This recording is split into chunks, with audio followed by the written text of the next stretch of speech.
मरकुस की इंजील मुकद्दस उसका 8वां बाब उसकी 23वीं आयत लिखा है, वो उस अंधे का हाथ पकड़कर उसे गांव से बाहर ले गया और उसकी आंखों में थूक कर अपने हाथ उस पर रखे और उससे पूछा, क्या तू कुछ देखता है?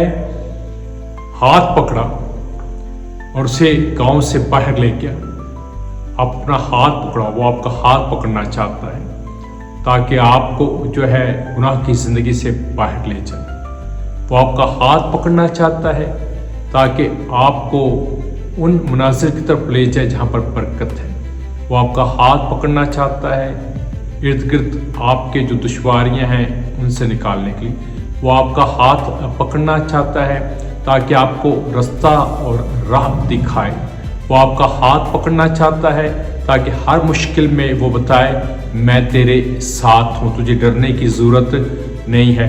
वो आपका हाथ पकड़ना चाहता है ताकि ये बताए कि मोज़ात और कुदरत और शिफा और बरकत और ताज़गी आपकी है। वो आपका हाथ जो है पकड़ना चाहता है और बताना चाहता है हर तरह के तूफानों में, हर तरह की आंधियों में, हर तरह की मुश्किलात में वो आपके साथ है। वो आपका हाथ पकड़ना चाहता है और आपको गुनाह की ज़िंदगी से आज़ाद करना चाहता है। वो आपका हाथ पकड़ना चाहता है और आपको ठीक जगह पर जो है ले जाना चाहता है। वो आपका हाथ पकड़ना चाहता है और ऐसे तमाम अपराध जो आपकी ज़िंदगी के मुखालिफ है, जो आपको गलत राहों पर ले जाते हैं, वहाँ से निकाल कर आपको ठीक जगह पर जो है ले जाना चाहता है। आप अपना हाथ पकड़ाओ उसे और वो आपका हाथ पकड़ेगा और पाक कमाल जगह पर ले जाएगा। यीशु के नाम में आमीन।